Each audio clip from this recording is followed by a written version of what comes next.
So some co-wives say, you know what, I don't like their mom. She's not going to be in my house. Da, da, da, da. Okay, I'm not telling you you have to be friends. You don't have to be friends. Co-wives are not friends.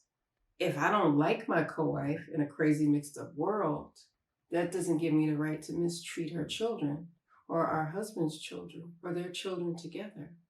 Warning, what you're about to hear may challenge your beliefs, confront your excuses, and expose where your frame may be weak. Good, because comfort doesn't build leaders. Truth doesn't follow trends, and legacy was never meant for the crowd. Our content is made for men and women who value truth over trends, structure and substance over style, and legacy over likes. If that speaks to you, welcome to Outstanding Personal Relationships. I'm Coach Nadir. Let's get it. Assalamu alaikum, peace. It's Fatimah, Coach Fatimah, 1/3 of Outstanding Personal Relationships and co-author of the book, Let's Talk Polygamy Uncensored. Now, this is part 2 of Spilling the Nighttime Polygamy Tea with Coach Fatimah. Now, let's talk about polygamy foreplay before the bedroom. Now, one of the things that I had early on in polygyny is that I was in a bad mood because my husband didn't tell me he was married again. And he's went through this several times. So have I. We've addressed it. We've talked about it. We have went over it with a fine-tooth comb. However, we didn't put in the great details. That's for me and that's for him. There's so much that the OPR audience doesn't know, and it doesn't really provide any, you won't benefit from knowing, okay? And then we have to keep some things for ourselves. So with that being said, because I was not in a good mood, neither one of us were. My mood was different though, because I held him at such a standard and he didn't realize that I did that. And I said, well, it's because how you carried yourself, not because somebody else told me to or because of something that I romanticized about him. No, he just really carried himself a specific kind of a way. I think he still does, and he's learned a lot. We both have. But he didn't know that I had pedestalized him. Now, when you get married at 20 years old, he was 19, I was 20, new to Islam, new to being a wife, new to motherhood, fresh off of, very fresh. My grandfather who raised me passed away 2 weeks after I got married. He had a bad heart. He had drank his whole adult life, high blood pressure, you name it, garbage diet, you name it, and he died. He died, and my dad had to, this is my dad's father, so my paternal grandfather. My dad had to tell me that. And because my dad had to tell me that, my dad ended up in the hospital because he was sitting there watching them They attempted to resuscitate my grandfather and that failed. So while my dad was on the phone watching this, he was on the phone with me. And so I started my marital journey and my journey through motherhood in a rough, very difficult emotional state. And it was not easy. And every time I turned around, my husband was saving the day. He was bringing me food. He was scraping me off the floor. He was hugging me. He was reassuring me.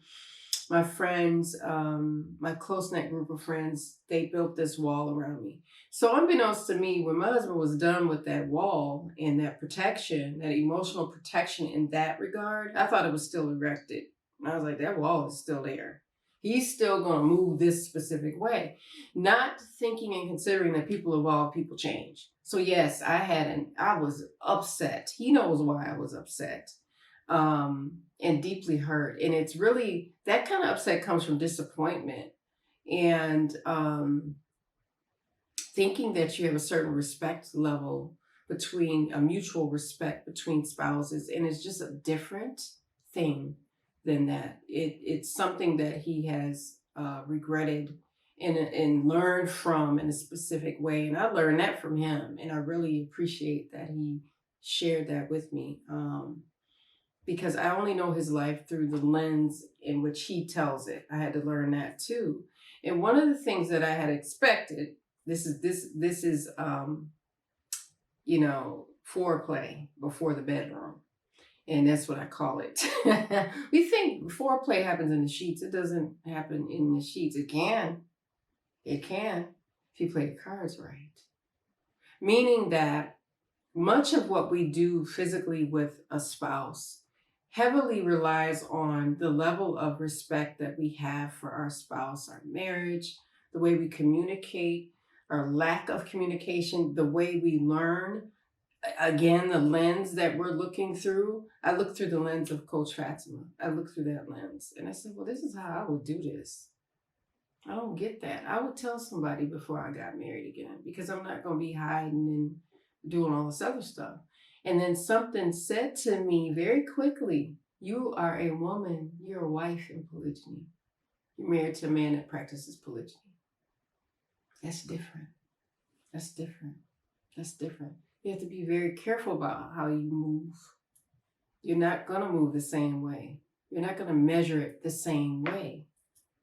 So holding someone else at standards that are unrealistic never did me any good. So, and I've said this before, your energy can show up 10 feet in front of you, even if you're not saying a word. So feeling in the mood or feeling like you want to be affectionate or even just holding hands, if it's met with an eye roll, it's not going to happen. If you can separate sexual relations with your spouse from their attitude, I don't know how. They go, well, that's their job. Who wants to lay there and be a slab just because it's somebody's job? You want to have a connection. This is where spouses connect. But that's not the only place to connect. So I invite women specifically. Sometimes being quiet first is important, and listening more than we speak is important. That does not mean that you forget your concerns or you don't get to voice your concerns. But men make a lot of time for concerns. Complaints are a different thing. I had to wrap my concerns or my complaints and repackage them and say, no, this is not a complaint. I'm concerned about this. I need your advice. I need you to help me with this because I'm not sure what to do. And I'm thinking you might have some answers. Not all of the answers, some of them. Because a man does not want to be met with masculine energy, and a woman does not want her husband to meet her with feminine energy. You go, wasn't it? Me personally, I got married to have a husband, not have him act like a wife, not act like a hairy wife. No, that's not what I want. Because if that's what I want, then I don't need to be married. Most women are trying to survive polygynous marriage, but what if you thrive instead?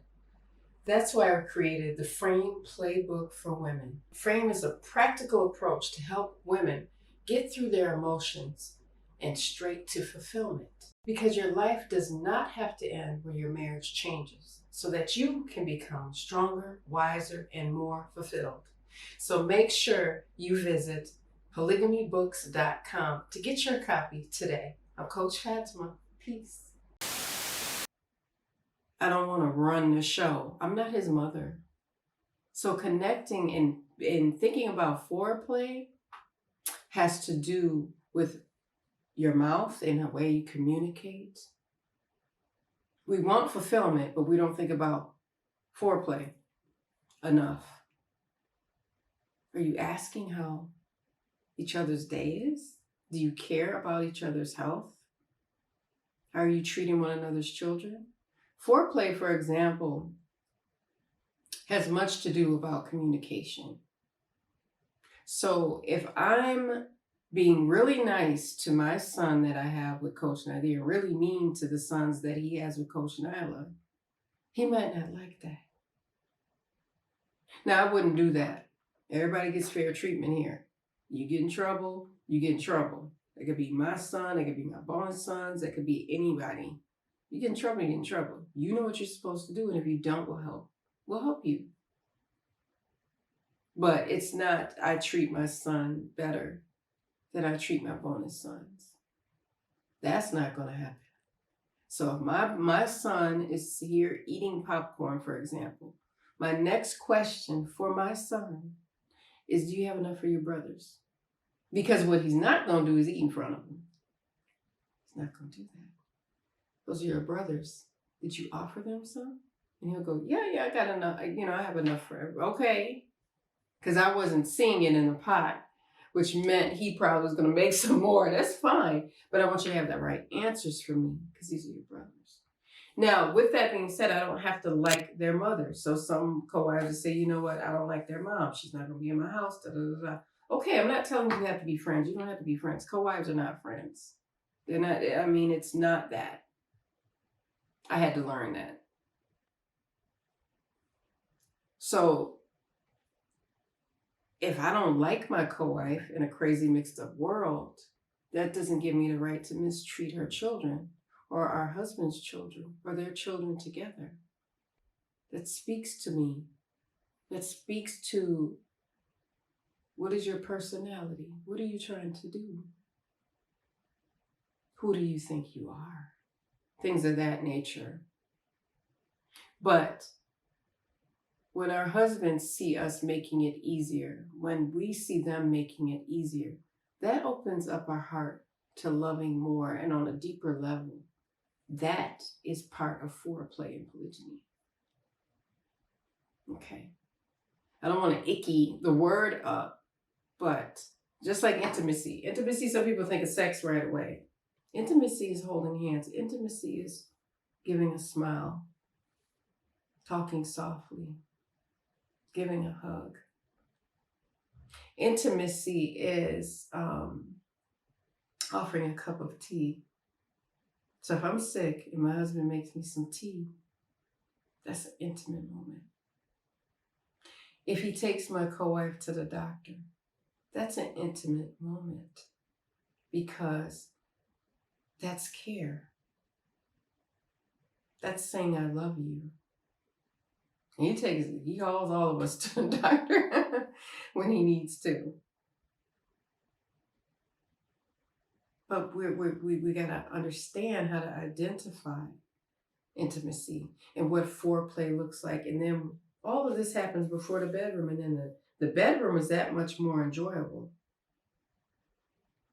It must be difficult to get in a bed with somebody you don't want to be in there with.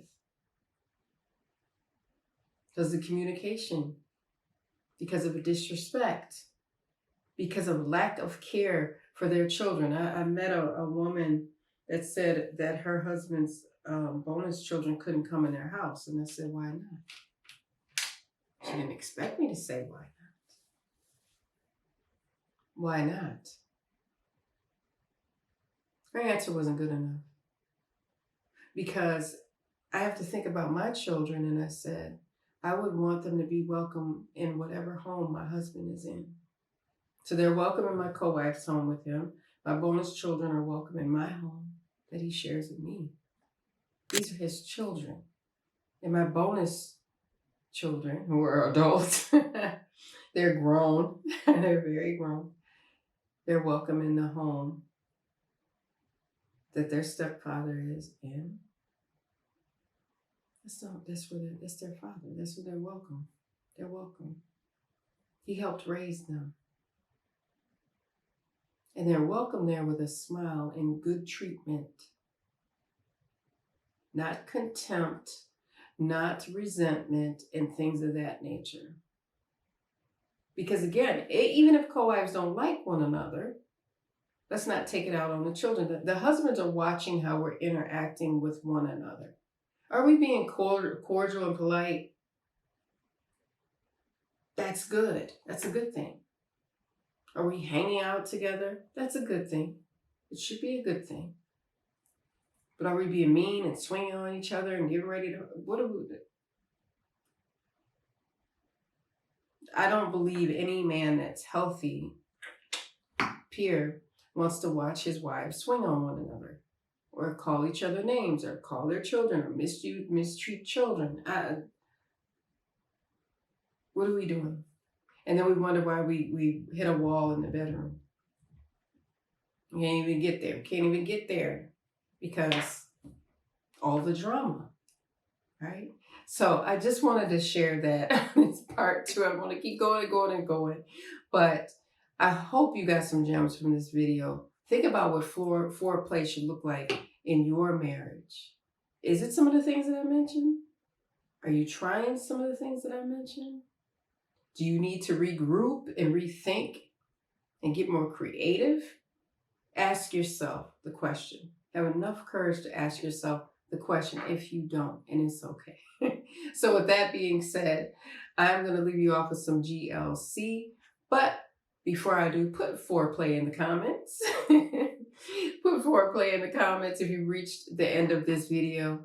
I'm going to leave you with this GLC. Make sure you're growing intentionally, loving fearlessly, and connecting on a higher level every single day. I'm Coach Fatimah. I will see you all, inshallah, God willing, in the next one. Assalamu alaikum. Peace.